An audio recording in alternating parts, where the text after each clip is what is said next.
Okay.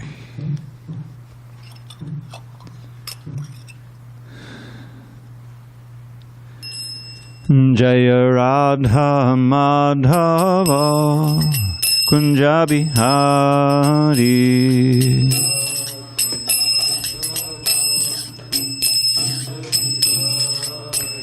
Jaya Radha Madhava Kunja Bihari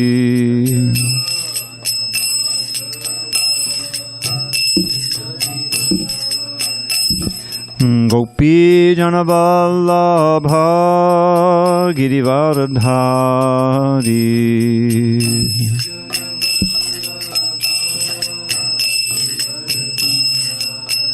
Jaya Gopi Janavallabha Girivaradhari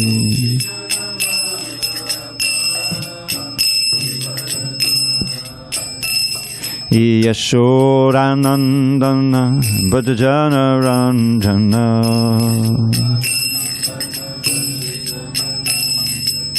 Yashodanandana Bhajana Ranjana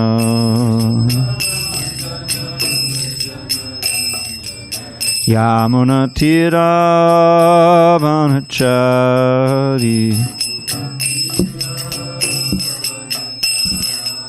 Yamuna Tira Vanachari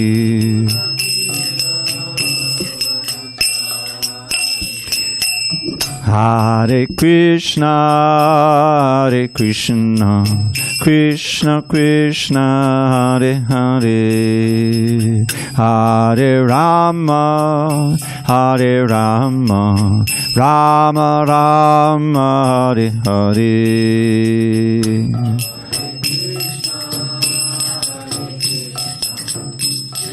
This one you know already. How are you?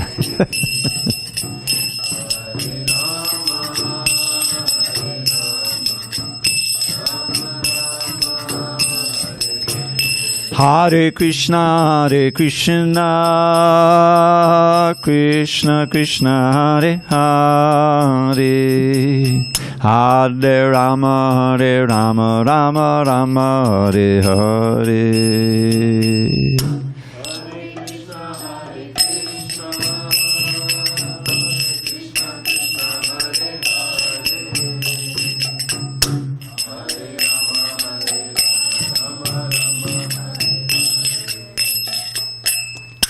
Hare Krishna, Hare Krishna, Krishna Krishna, Hare Hare, Hare Rama, Hare Rama, Rama Rama, Hare Hare.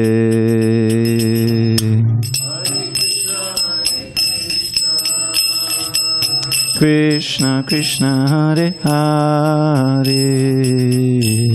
Hare Rama, Hare Rama, Rama Hare Hare. Jaya Radha Madhava Kunja Bihari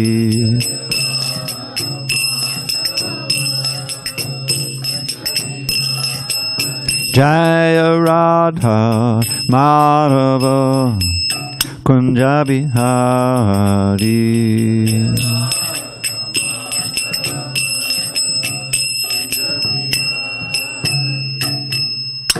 Jai Mr. Pad, Paramahansa Purudikacharya, Ashtotar, Shri Srimad, Divine Grace, Srila A.C. Bhaktivedanta Swami Prabhupada Ki Jai. ISKCON BBT founder Acharya Srila Prabhupada Ki Jai.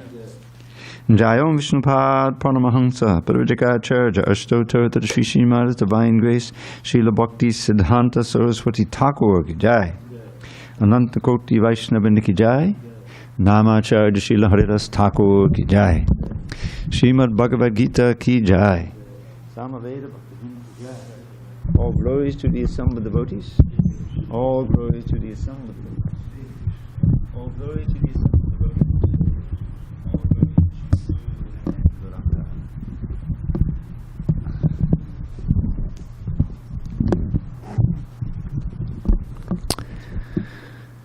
Okay, just give me a second here.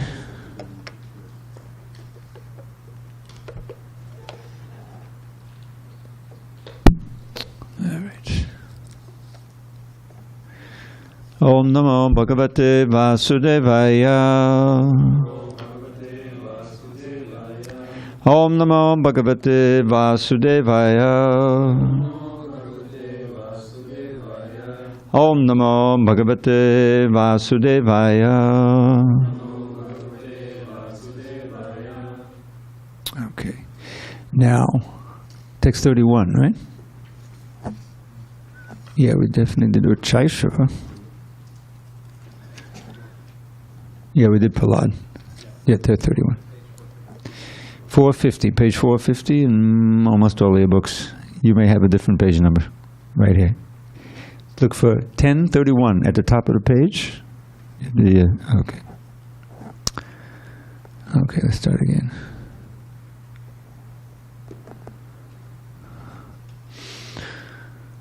On this 18th day of January 2023 in San Diego, we're reading from Srimad Bhagavad Gita as it is, translation and commentary by His Divine Grace A.C. Bhaktivedanta Swami Prabhupada. And we are in the 10th chapter, the Opulence of the Absolute, text number 31, at the top of page 450 in most of your books. Pavanaha, Pavatam, Asmi, Rama, Shastrabatam, Aham, Jashanam, Makarash, Chasmi, Throtasam, Asmi Janavi, Pavanak Pavatam Asmi, Ramak Shastrabatamaham, Jashanam Makaras Chasmi, Throtasam Asmi Janavi, Pavanak Pavatam Asmi, Ramakshastra Jashanam Makaras Chasmi, Throtasam Asmi Janavi, Pavanak Pavatam Asmi, Ramakshastra Jashanam Makaras Chasmi, Throtasam Asmi Janavi.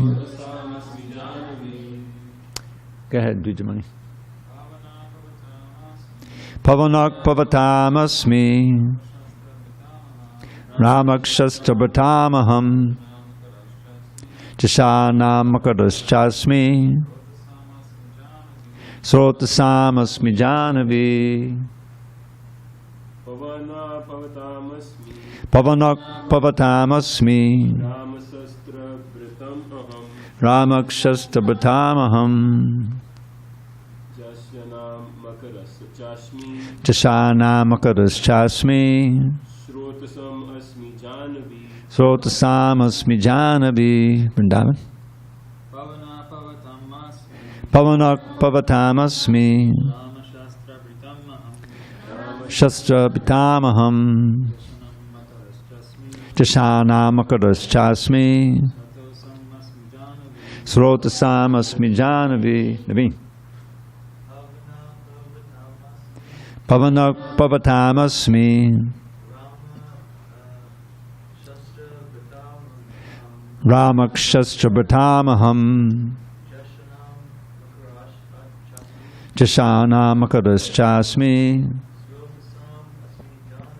Throtasam Asmi Janavi.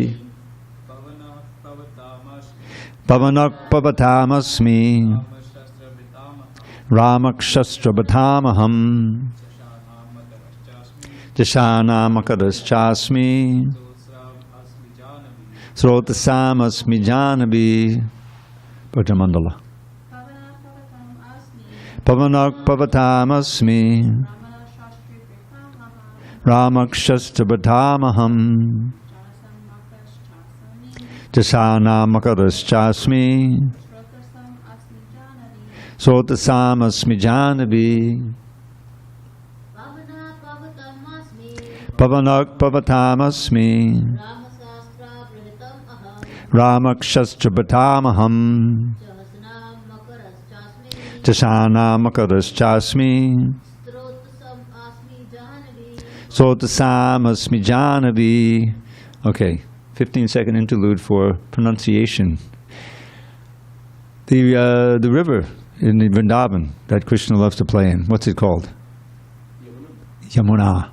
Yamuna, right? Long A at the end, short A at the beginning. Yamuna. But in the song, it's Yamuna, because it's on the bank of the Yamuna. It's not the Yamuna as a subject of a sentence. Yamuna Tira. Yamuna means on the Yamuna, or of the Yamuna. On the bank of the Yamuna. Tira. Yamuna Tira, just to let you know. Did you know that? I didn't know that. Okay. I know it has those things. Yeah. And Brother Mandala, I need to know what year you were initiated. 2000. 23-year devotee. Hare Krishna. Okay, so, word by word meanings. The wind, pavana, the wind, pavatam, of all that purifies. Asmi, I am, Ramaha, Rama. Shastrabatam, of the carriers of weapons. Aham, I am, Jashanam, of all fish. Makaraha, the shark, cha also. Asmi, I am, Srotasam, of flowing rivers. Asmi, I am, Jahnavi, the river Ganges. Of purifiers, I am the wind. Of the wielders of weapons, I am Rama. Of fishes, I am the shark. And of flowing rivers, I am the Ganges. Purport. Of all the aquatics, the shark is one of the biggest and is certainly the most dangerous to man. Thus, the shark represents Krishna. Okay, I think we'll go on. Sarganam adarantascha madhyam chaivaham arjuna adhyatma vidya vidyanam vadak pravatatamaham. Of all creations, I am the beginning and the end and also the middle, O Arjun. Of all sciences, I am the spiritual science of the self. And among logicians, I am the conclusive truth. Purport. Among the created manifestations, the first is the creation of the total material elements. As explained before, the cosmic manifestation is created and conducted by Mahavishnu, Garbhodakshaya Vishnu, and Kshirodakshaya Vishnu. And then again, it is annihilated by Lord Shiva. Brahma is a secondary creator. Of all these agents of creation, maintenance, and annihilation, are incarnations of the material qualities of the Supreme Lord. Therefore, he is the beginning, the middle, and the end of all creation. For advanced education, there are various kinds of books of knowledge, such as the 4 Vedas, their 6 supplements, the Vedanta Sutra, books of logic, books of religiosity, and the Puranas. So altogether, there are 14 divisions of books of education. Of these, the book which presents Adhyatma Vidya, spiritual knowledge, in particular the Vedanta Sutra, represents Krishna. Among logicians, there are different kinds of argument. Supporting one's argument with evidence that also supports the opposing side is called jalpa. Merely trying to defeat one's opponent is called vitanda. But the actual conclusion is called vada. This conclusive truth is a representation of Krishna. Om Jnana Timirandasya Jnanandana Salakaya Chakshur Unmidatam Mena Tasmai Shri Gurave Namaha. I was born in the darkest of ignorance, but my spiritual master, Srila Prabhupada, opened my eyes with the torchlight of knowledge. I offer my humble obeisance unto him and all members of Sri Parampara. So, 1 second here. It's interesting that Krishna says, Adhyatma Vidya Vidyanam. The science of all knowledge, I am the science of the self. Right? It says Adhyatma Vidya Vidyanam. So the Bhagavad Gita begins with that knowledge. You really can't take step 1 until you understand that you're not the body, but you're pure spirit. And so we have 20 verses in the 2nd chapter, a nice lesson on the soul and its difference from the body, and also includes transmigration of the soul. And he also talks here about the conclusive truth. And he goes into some detail here about describing the different books that have the truth, but the Vedanta Sutra represents Krishna because it is presents the spiritual knowledge, in particular Vedanta Sutra. So Vedanta means end of knowledge, conclusive knowledge. And as you probably are aware, most of you, that Vedanta Sutra means a thread, literally, or an aphorism, something very, very concise. And so it always needs explanation to really get the full meaning of it. And Lord Chaitanya, he accepted the Bhagavatam, I mean, it says it the Bhagavatam itself, as the actual conclusive and most authoritative commentary on the Vedanta Sutra, written by the same author. Prabhupada will often describe it that way. Vedavyas wrote the Vedanta Sutra, and he also wrote the Srimad Bhagavatam. And of course, there are many other commentations on the Vedanta Sutra. Most famously, the Sharirika Bhashya of Shankaracharya. And in my circuitous route to come to Krishna consciousness, I was attending a society, which we call it a mission, maybe you can guess which one it is, and they had Vedanta Sutra translated into English by the leader, one of the uptown swamis who Srila Prabhupada met when he came to New York, Nikalananda Swami, I guess. By the time I arrived, he was still alive, but he had had a stroke and he wasn't speaking. He would come to the lunches that they invited us to. And I actually bought that Sharirika Bhashya translation. But by Krishna's grace, I never read it. I joined the Hare Krishnas before I got to read that. It's funny because Lord Chaitanya says, Mayavadi Bhashya Sunlai Hoi Sarvanash. If you hear the commentary of the impersonalists, especially Shankaracharya, you're finished in bhakti. So luckily I didn't hear that. But it's interesting that Prabhupada's name, Vedanta, and Bhakti Vedanta, the end of knowledge is bhakti. It's not merging into the oneness and losing your identity. So but it's important to remember that Shankaracharya himself is an expansion of Lord Shiva, and he was ordered by Krishna to write this Vedanta Sutra, this commentary, in order to bewilder the people of the Kali Yuga who were open to that. In other words, I guess the plan was eventually to have Ramanujacharya and Madhvacharya and Lord Chaitanya eventually come to refute the impersonalist view. But Prabhupada tells it's a very fascinating story how with the advent of Kali Yuga, the Vedas had become corrupt. People had taken, because there's some instructions in the Vedas for sacrifice, animal sacrifice. Even sacrificing an old cow is there. And probably for the purpose of giving a new body to the cow and for testing the mantras. It's not for slaughterhouse. It's not for eating the cow. But it was there. So apparently with the age of Kali, those little loopholes were taken advantage of, and there was a lot of cow slaughter going on. So what to do? They were doing it on the basis of the Vedas, so to speak. So Buddha came. Krishna came as Buddha, and one of his main tenets is nonviolence. Hare Krishna. Yeah, just take it. Put the shoes a little farther out. That's it. Leave them in the. Yeah, that's fine. And so Buddhism became prominent in India, and the cow slaughter was decreased, at least to a large degree. Yeah, welcome. Thank you. But he did that by denying the Vedas, the authority of the Vedas, which is disastrous because without the Vedic knowledge, you really can't make progress in the mission of life, which is to get liberation and go back to Godhead. You can move a little bit to the right. Yeah, it's okay. Just to your left, I'm sorry, my right. We kind of have a division. It's okay. You're okay.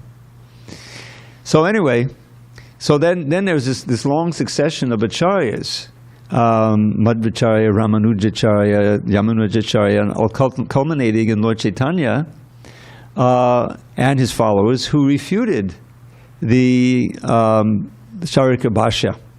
This is a commentary on the Vedanta Sutra. So you kind of came in the middle, but it will become clear in a bit. And there was this philosophical battle going on for hundreds of years, and the whole purpose of it was to bring back the real message of the Vedas, which culminates in the Srimad Bhagavatam, which is devotional service. It's not that the ultimate truth is that, yes, we're spirit, pure spirit, without any personhood, and that we're meant to merge into the Supreme Brahman, and that's our perfection.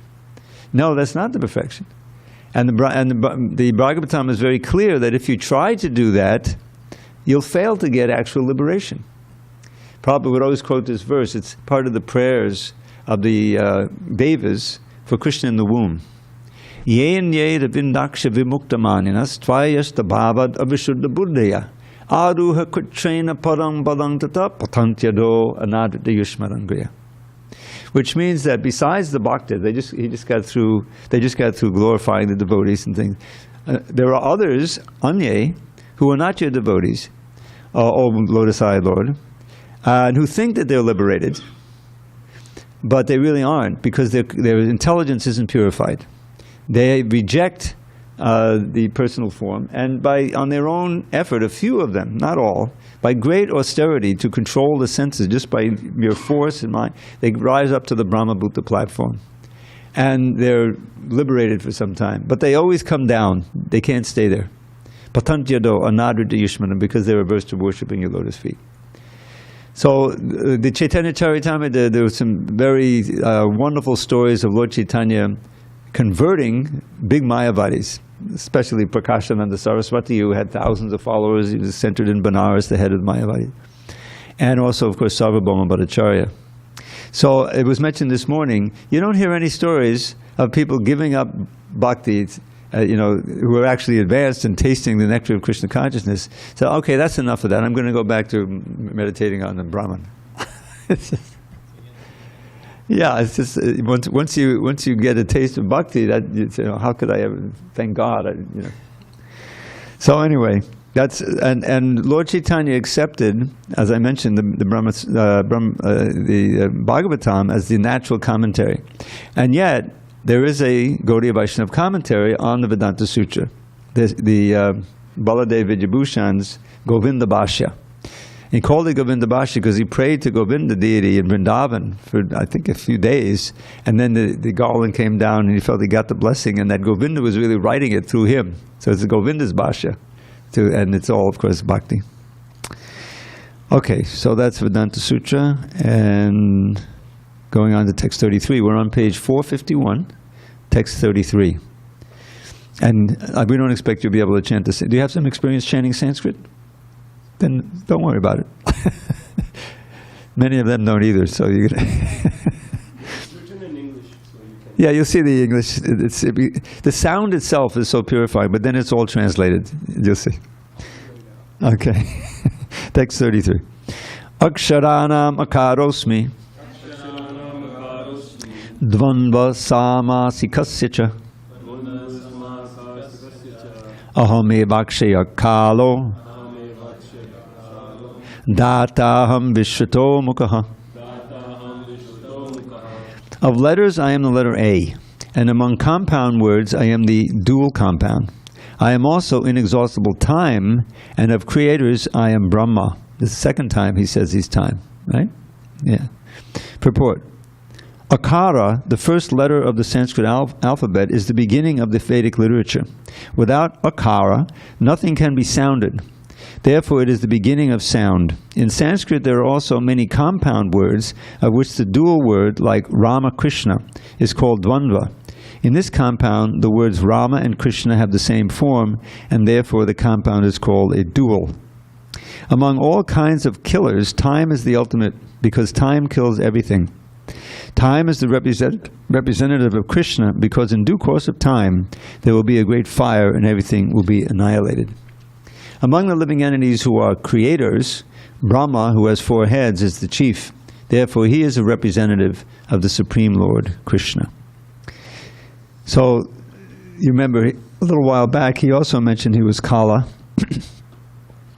And in the next chapter, very, very famously, he say, there's this magnificent universal form that he manifests at Arjun's request. And Arjun doesn't recognize this form as his beloved Krishna, so he becomes very frightened. And eventually he asks, "Who are you?" And famously, this big universal form says, "Kalosmi loka chayakrit pravidho," which means, "I am time, and I've come to destroy everything." Now, there's an interesting sidelight to this. Some of you may not know that Robert Oppenheimer, who was famous in the mid-40s of leading up the campaign to create the first atom bomb, the Manhattan Project, it was called. He was a lead scientist. And he was an aficionado, a dabbler, say, in the Bhagavad Gita. You knew that? Yeah. And in fact, I remember seeing this picture in Life magazine. Some of you, I don't know if you remember Life magazine, you're not old enough. It was a big picture magazine, very famous and very wide circulation in the 40s, 50s, some in the 60s. And so they did a special on this Manhattan Project, and there was a picture of him in his bedroom, and there was next to his bed was a statue of Krishna. So he knew something about Bhagavad Gita. And so when that first bomb went off in Alamogordo, I think New Mexico, they weren't sure. They thought there was a certain possibility that it would blow up everything, the whole universe. They figured that, well, if the chain reaction keeps going, we're all doomed. So they didn't quite know. So there were all these barriers between it, the famous mushroom cloud. And when he saw that mushroom cloud, he chanted that verse in the next chapter. Kalos miloka chayakrit pavido. I am time, destroyer of everything. He felt he was this way. Anyway, it's a sidelight. But this is 3 times Krishna says, "I am time" in this Bhagavad Gita. It's already the 2nd time in this chapter. So the time factor is often referred to because when you see the sweep of time in your own life, you realize that everything is always changing. Our body is always changing. Our mind is changing. And ultimately, we all have to go through that final change of the body breaking down completely and then leaving the body. Many people don't understand that we're not the body. And so the idea in Krishna consciousness is come to the spiritual platform, identify with the spirit within the body, which is not bound by time. Famously, in the 2nd chapter, Prabhupada would always quote this verse, "Najayate mriyate bhakadacha nayam bhutva bhavitavana bhuya. Ajo nitya shashvatoyam purano nahanyate hanyamani sharire." It says the same thing in so many ways. There is, for the individual soul, the Atma, remember Krishna is the Adhyatma Vidya, he's the knowledge of the self. That was the previous verse. So, for the soul, there was never birth nor death at any time. It doesn't come into being. There's no new souls coming into being, and there's no souls going out of being.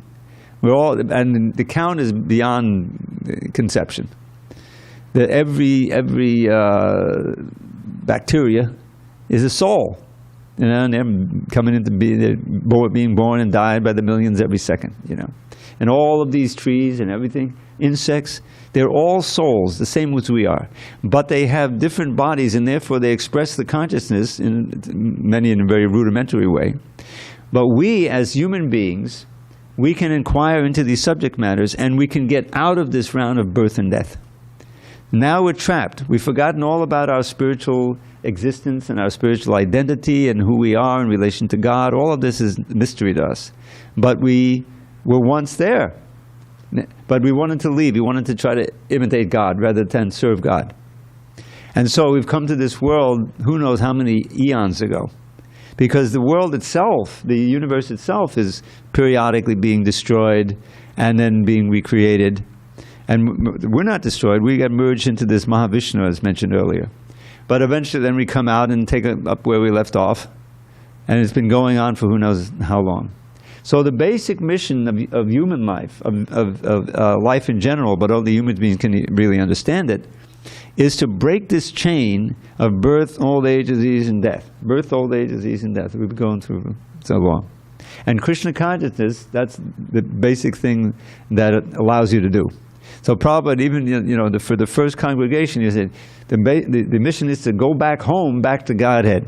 It's a very fraught, full of meaning statement, because it implies that's where we came from, and it implies that we'll never want to leave there. That's really your home, where you never want to leave, and they won't kick you out, provided you follow the rules, which we broke. We decided we didn't want to serve Krishna. But that is completely satisfying to the soul. The point is that you really feel, there's nothing more that you could want. Every day is fresh. It's not like boring. It's not like being in the Brahmajyoti, which I always describe as the epitome of the sensory deprivation chamber. Have you ever been in one of those? I never did. That's where you go in the chamber, and it's water, and you're floating in the water. Maybe they put something in the water. Perfect temperature, and you're just not seeing anything, hear anything, feel like that.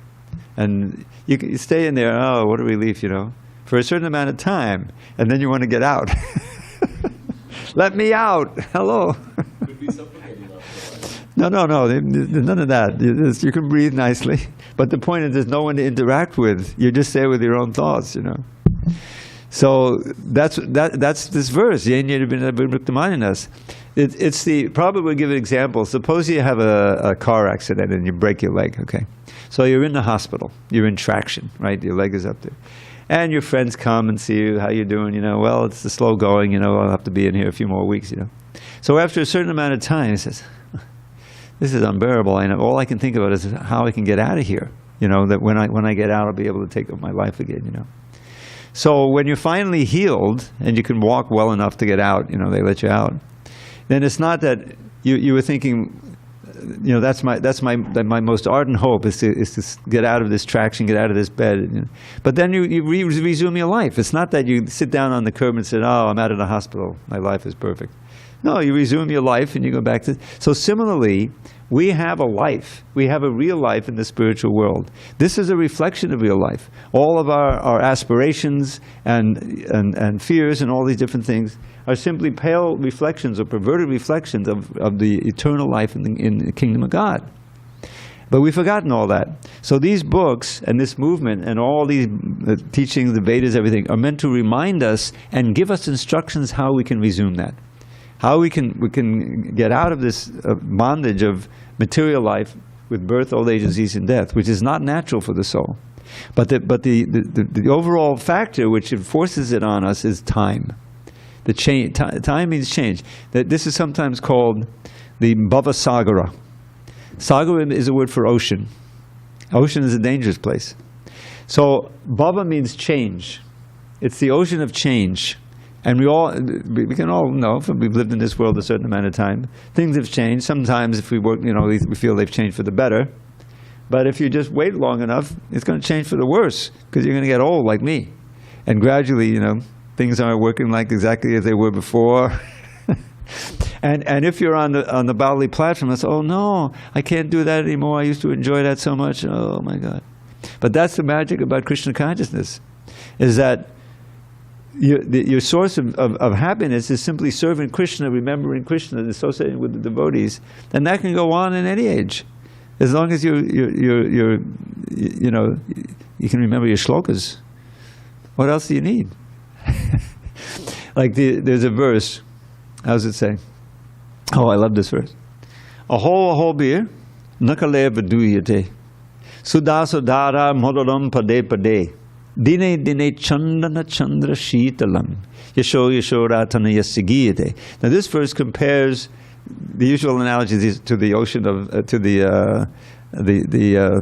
ocean of birth and death, or the forest fire of material life, which is also a very dangerous place. So this Kali Yuga especially is burning. Just like right now, there's everyone thinking, if things don't go well, we're going to have World War III. I mean, it's not a mystery, right? Everyone's crossing. 2 years. 2 years? That's all we got left? Oh, Hare Krishna, Hare Krishna. Start now. Well, maybe it won't happen. I was just reading a little article about the Cuban Missile Crisis. I remember it. I'm old enough. I don't know if any of you are. I was 14 years old.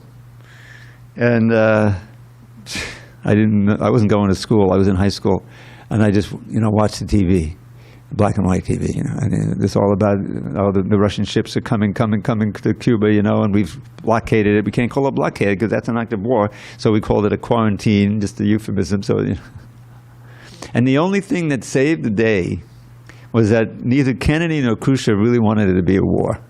They were the two leaders, and they finally worked it out. But it became this close. There was I don't know if you know, I didn't know this until fairly recently, that there was, along with those Russian ships, there were 4 or 5 submarines that came with them. And one of them, or 2 of them, had nuclear-tipped torpedoes, just in case, And it was very rudimentary. They lost contact with Moscow. I mean, how are they going to communicate with Moscow? They're 10,000 miles away underwater. So they're on their own, So the Americans, with their radar, they were able to sense that these ships are there, and they wanted them to surface because they knew they were in danger. So they had the bright idea of sending down non-lethal depth charges. But these guys said they were just grenades blowing up down there. They weren't meant to reach the hull and sink the ship, just to scare them so they would come to the surface. But these guys in there said, well, World War III has started. They're bombing us. They're trying to, And they're sitting there with these nuclear-tipped missiles, torpedoes. So, just by what was it? Dumb luck. One of the this is the assessment of one of the American leaders, subordinates to Kennedy. The admiral, the in charge for all of the ships, was on that particular submarine. So the 2 guys who were in charge, they had the keys, and you've seen it. They were all ready to go, but he said, no. This can't be. I think it's just signal that they want us to surface. So I said, okay, we had to follow orders. So sure enough, they surfaced, and they found out World War III really hadn't started. But they would have started it if they had shot that. That's how close we came. None of us would be sitting here, obviously. And there are others, I don't want to bore you. There's like 30 or 40 close calls. And what I saw when I heard about these some years ago is that this was Krishna's arrangement. That Prabhupada could come, a few years after that. He came to America in 65. This was in 62 that they had that missile crisis. And here we are again. Russia's basically at war with the United States, and it'll be another miracle if we all come to it. If not, it's on the way. You hear the sirens. Hey, Hare Krishna, Hare Krishna. We know what to do. Nobody dies. I got this little mantra. And you've heard it before, some of you. I don't think you haven't heard it. Every body, huh? You'll pick up on it. It's an easy one to remember. Every body dies. Every single body dies. Everybody dies. Nobody dies. Wake up and open your eyes. You're not that body, you're a pure spirit soul. Chant the holy name and attain life's goal. So one way or another, these bodies are going to be finished. Either the bomb's going to come or something's going to happen, or old age, but it's sure and certain. So, how can we form our consciousness between now and then, that point, so that we'll have no attraction to have another material body, but we'll have a spiritual body. We'll already realize that our relation with Krishna, and we won't have to come back again to this place. No more Kali Yuga. Kali Yuga is the age of war and quarrel. That's what Kali means. We happen to be in that age. But there's an advantage. Kali dosha nide rajanasya eko mahadguna kirtanabha krishnasya mukta sangha param bhajet. That this Kali Yuga, this is in the Bhagavatam, 12th canto, he's winding up the whole thing. Shukadeva has described so many of the difficulties of Kali Yuga. You don't live very long, there's strife everywhere, there's confusion, truthfulness is going down, But, so it's an ocean of faults, but there's one very good quality in this age, a special dispensation. Just by chanting the holy name of Krishna, one can break one's attachment, mukta sangha, attachments and entanglement with this world, and paramvrajet, go to the supreme abode of God, just by chanting. And that's why I was sitting here. About most of us, some of you maybe were born in Vaishnava family, I don't know. Not really? Okay. Yeah, anyway, by the good fortune of being here and Srila Prabhupada's movement and taking up this chanting, we have a shot. We have some experience, some way of some hope in life. It doesn't matter how old you are. Like I told my mother, she was 96 years old before she was in a hospice situation. I was taking care of her for a week while my brother was out of town. And I said, Mom, it's time for japa. At that point, she was ready, she was happy just to see me at that point. I said, okay. And so she couldn't memorize the whole mantra, but we went 2 words at a time. I said, Hare Krishna. And then with perfect pronunciation, she said, Hare Krishna, and Hare Krishna, Hare Krishna, Krishna Krishna, Krishna Krishna. I have a recording of it. It's very touching. And so I told my mother, I said, Mom, you have a very bright future. She passed away about 2 weeks later. But she chanted Hare Krishna, and anyway, she was very favorable. She had she was a subscriber to BTG and everything. Anyhow, time I am. Krishna ultimately destroys everything. But for those devotees who are, ready to go back to God, and time is a friend, not an enemy, because we want to go back. One very practical account. Last year, was it last year? A year and a half already. My good friend Rajendranandana Prabhu passed away here. And he had just retired 6 months earlier. He came and he had his home here. His wife and grown-up boy were here. And he had for years, he had been spending 4 or 5 months out of the year in Mayapur, and learning from Janani Vas about the intricacies of deity worship and all kinds of things. He was very, very advanced, actually. And he was giving his beautiful classes. You remember, I think. And COVID hit, but he didn't get COVID, even though he was dead set against the vaccines and everything. But what he did get was a back. He had a very problem with his back. Suddenly, it was very hard for him to walk, and eventually he went to the doctor, and it was cancer. And it had spread already, and he was ready. But he wasn't freaked out about it. He was happy. He was ready to go, And they said you have about 6 months. He was gone in less than 6 weeks. I think he must have stopped eating or something, But he was blissful. He had prepared himself. He was ready, and it was amazing, to see his departure. And same thing with Shamali, who hadn't. This is Yamuna Pati's daughter, and Parashakti. Anyway, I'm going to go into it, but she had her Gurudev, Indradumna Maharaj, who would get on the phone or the WhatsApp, whatever it is, and he would spend an hour with her, and accompanying her. I called up a couple of times, read her some of my poems and things like that. And then when it finally came, Yamuna was there. He said it was just like she exhaled. No anxiety, like she got on the Vaikuntha airplane and went back to Godhead. It was very inspiring. That's Kishori Jani's father, the one that we talked about. Who was it? The person, the one who had cancer in the back.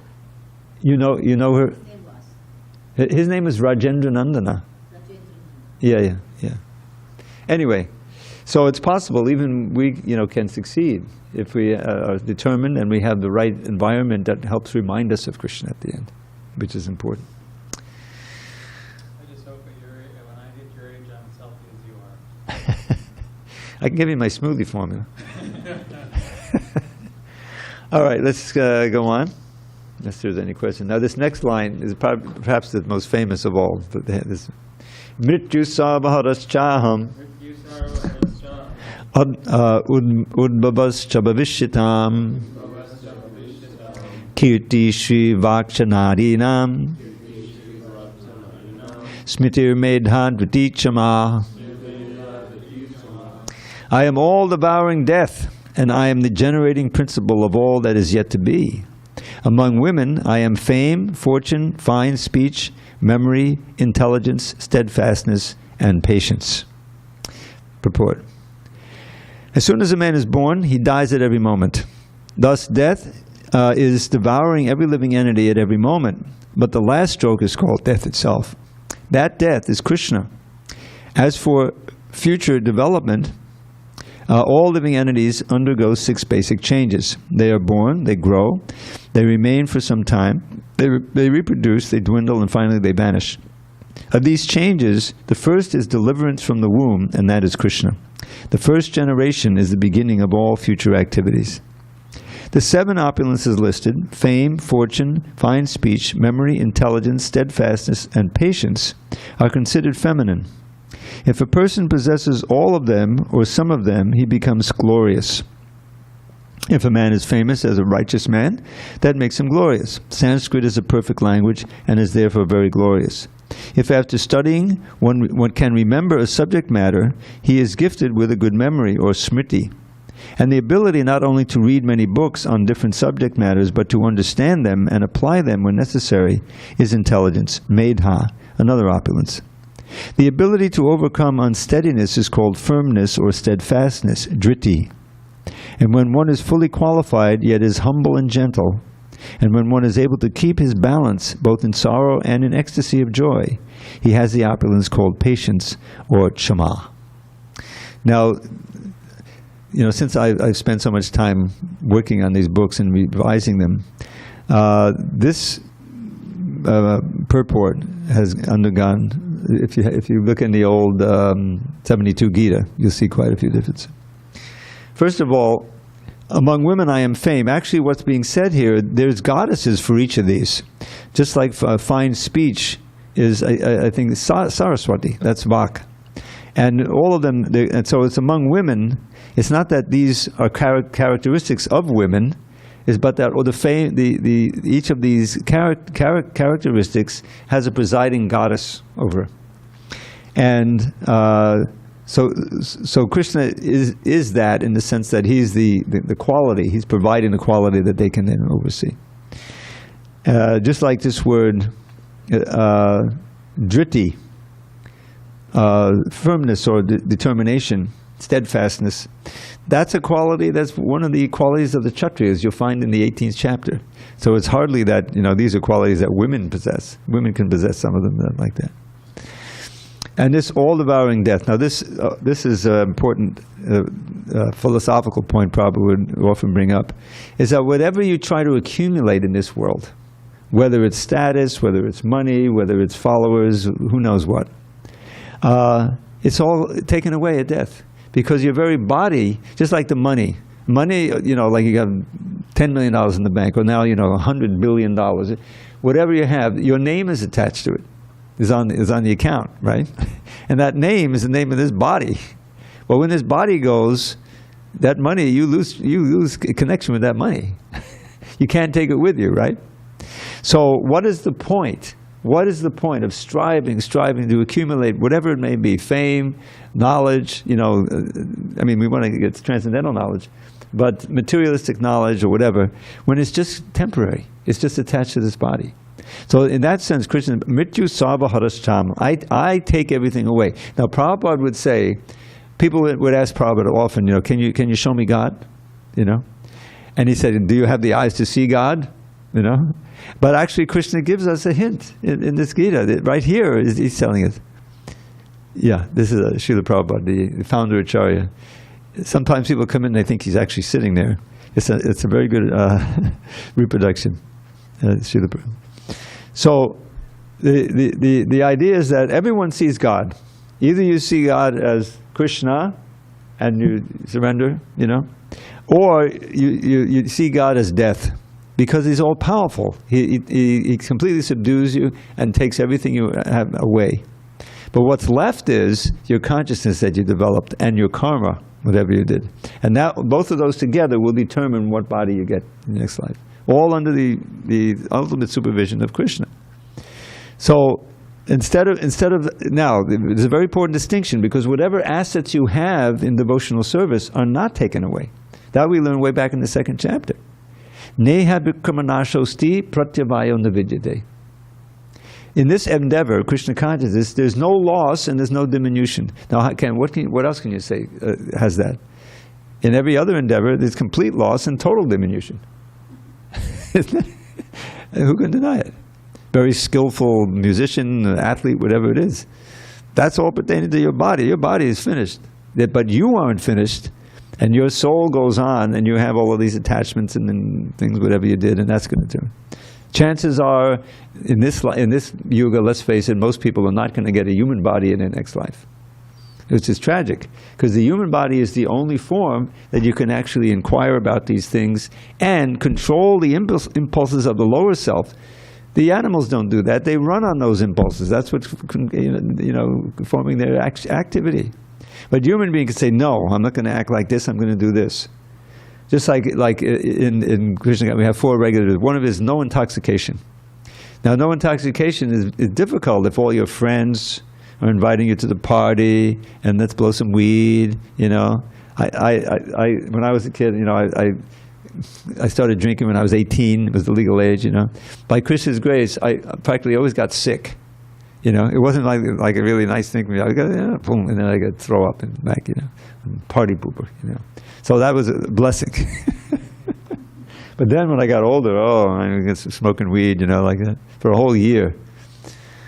And what did it get me? Basically, I just got a little paranoid. Anyway, the point is that we want to get addicted to Krishna because it's completely wholesome. These verses, they never go out of style. Okay, there's time for one poem. So, I was just, let's see. Okay, just a couple about the holy name, which is so nice. This Kevalashtaka, if you've heard of it. Maduram Madurebhyopi Mangalebhyopi Mangalam Pavanam Pavanebhyopi Hare Namaiva Kevalam. We had this word Pavana, he said to the wind, but the holy name is even more purifying. Of sweet things, it's the sweetest you will taste at any time. Of things that bring good fortune, it's the perfect paradigm. Of things that purify, it purifies most powerfully. The holy name of Shri Hari is surely all that be. And then I don't have time for all 8 of them, but I'll give you my favorites. Nikshvase nahi vishvaso kadarudho bhavishyati kirtaniya madabharyad hare namaiva kevalam. Each verse ends in that famous phrase, hare namaiva. Remember that our final breath, this is especially meaningful in when the pandemic hit, because people suddenly were very, am I breathing okay? Okay, I'm breathing, I got to breathe. Otherwise you forget about it. So it says, remember that our final breath may come at any time, no matter if we're old and sick or in our youthful prime. So young and old alike should chant the name incessantly. The holy name of Shri Hari is surely all that be. It makes this world appear like bits of straw upon the ground. Resplendently it reigns supreme, divinity and sound. It's filled with transcendental bliss and peerless purity. The holy name of Shri Hari is surely all that be. You're familiar with Hare Krishna? This is my first time, but I feel like I'm old. He's sitting here and blissfully hearing. We're going to have a nice kirtan. You'll like it. We have a ceremony now. Anyway, this is Krishna's giving us a way here that we can always remember him, because one of these things is always we're experiencing, And so this is. But then at the end, he says, "What's the point? What's the point of all these lists? With a single fraction of my splendor, I support and create the whole universe." So it's a Bhagavad Gita. We'll resume again on Monday. All glories to Srila Prabhupada. Hari Hari Bol.